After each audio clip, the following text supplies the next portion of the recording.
பிரதமர் இரண்டாவது முறையாக தமிழ்நாட்டில் ரோட் ஷோவை நிகழ்த்துகிறார். இந்த ரோட் ஷோக்கு பெரிய அளவில் வட மாநிலங்களில் தாக்கம் இருந்திருக்கிறது. தமிழகத்தில் இதுக்கு ஒரு தாக்கம் இருக்குன்னு நினைக்கிறீங்களா? இருக்குன்னு தான் நினைக்கிறேன். பொறுத்துதான் பார்க்கணும். ரோட் ஷோங்கிறது வந்து நீங்க சொன்ன மாதிரி வந்து இப்ப பெங்களூர்ல பாத்தீங்கன்னா கூட ஒரு பண்ணார் அந்த கடைசி 2 நாள். அதனால பெங்களூர்ல வந்து அதிகமான சீட் ஜெயிக்க முடிஞ்சது கர்நாடகா எலெக்ஷன்ல. சோ குஜராத் அதே மாதிரி பார்த்தோம் இருந்தது. சோ தாக்கம் இருக்குன்னு எதிர்பார்க்கிறாங்க. ஆனா சென்னையை பொறுத்த மட்டும் சென்னையில வந்து இந்த 3 இடங்கள்ல எனக்கு தெரிஞ்சு மத்திய சென்னையில ஒரு மிகப்பெரிய போட்டி நிலவுகிறது தான் நான் பாக்குறேன். தென் சென்னையை பொறுத்த மட்டும் கொஞ்சம் பின்னடைவுதான் இருக்காங்க தமிழிசை சவுந்தரராஜன். சோ என்ன பொறுத்த மட்டும் தென் சென்னையில அதுக்காக போக்கஸ் பண்ணிருக்காரு இன்னைக்கு பிரைம் மினிஸ்டர் மோடி. ஒரு urban educated constituency. But then சென்னையில அவங்க போக்கஸ் பண்ண வேண்டிய இடம் சைதாப்பேட்டை அண்ட் சோழிங்கநல்லூர். அங்கதான் பேக் இருக்கு கட்சி பிஜேபி கன்சர்ன்.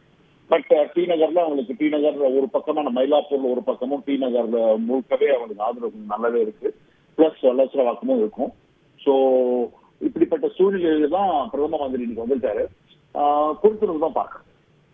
ஓகே, பட் இந்த காட்சியில் நம்ம பார்க்குறோம் பிரதமர் ரோட் ஷோவில் 2 புறமும் இருக்கக்கூடிய பொதுமக்கள் மற்றும் பாஜகவினரிடம் ஆதரவு கேட்டு வரக்கூடிய காட்சிகளை பார்க்குறோம். தொடர்ந்து திரு ஜேபிசிட்ட நம்முடைய தமிழ்நாடு ஸ்டைல் அப்படின்றது திண்ணை பிரச்சாரம், door to door canvas.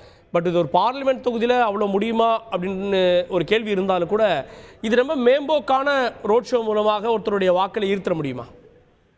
Prime minister வந்து அவர் வந்து பிரதம மந்திரி கேண்டிடேட். இன்றைக்கு 2 முறை பிரதம மந்திரியா இருக்காரு. அவர் டோர் டு டோர் கேம்பெயினோ மற்றபடி எல்லாம் பண்ண போறது.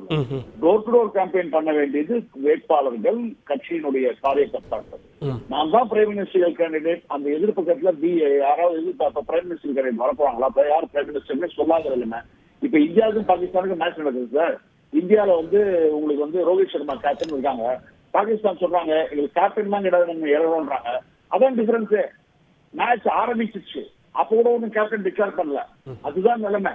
ஆனா இன்னொரு பக்கம் கேப்டன் டிக்ளேர் ஆகி கேப்டன் நான் தான் கேப்டன், முன்னாடி நான் தான் 2 வாட்டி நான் ஜெயிச்சு கொடுத்துருக்கேன் உலக கோப்பை வந்து நிற்கிற ஒருத்தர் பேருந்து அங்க யாரும் இல்லை அந்த மாதிரி கேப்டன். சோ அதுக்காக தான் இந்த மாதிரி போக்கஸ். ஓகே, தொடர்ந்து செய்திகளை உடனுக்குடன் தெரிந்து கொள்ள உடனே சப்ஸ்கிரைப் பண்ணுங்க.